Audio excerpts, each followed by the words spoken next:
How's it going, YouTube?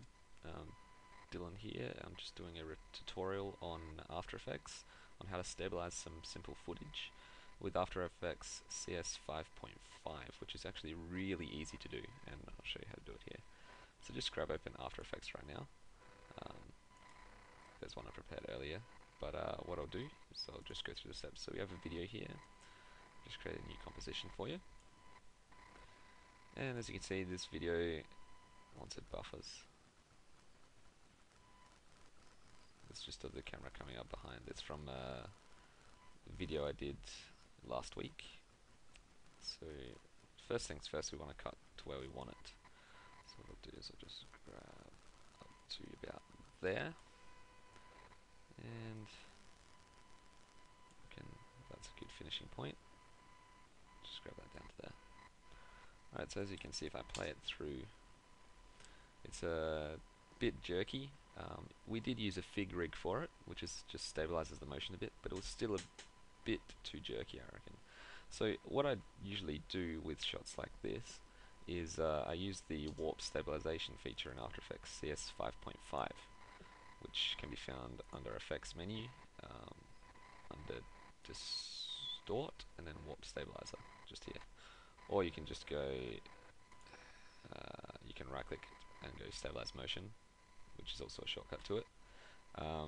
If you're not using CS5.5, you get a very different effect because the stabilize motion feature in the previous ones is much more basic, and it doesn't actually correct rolling shutter and things like that. It's a lot more manual. So this is really easy. So if I just click it here, as you can see, it'll come with analyzing in background, which up here we'll have the progress. Now I'm not going to wait for that to go through again. I've already done one before to prepare for the tutorial. So I'll just cancel this, go into the other composition.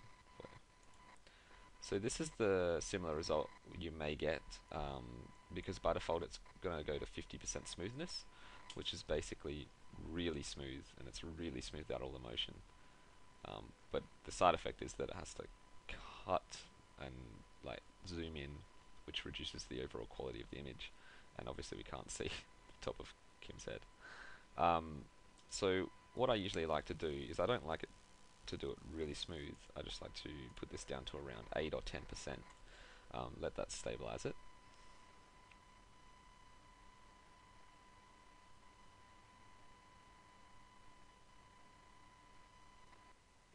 And there we go. As you can see, it only zoomed in a tiny bit from the original footage, and when I play it, it's quite a bit smoother. Just the jerkiness is a bit smoothed out. There's still movement, but I like handheld movement. It's always good. As you can see, it's nice and smooth now. So that's pretty much a really simple way to smooth out some of your shots, some of your shaky handheld shots. If it's really shaky or has a lot of rolling shutter, like where the frame is, like if you're moving it way too fast, your results may vary. But generally, with a fig rig or with any like decent camera, you can get pretty good results with this. Just don't try to move it around too much, like do too much panning, because that will confuse it a bit. Alright, so thanks for watching, and I'll see you all next time.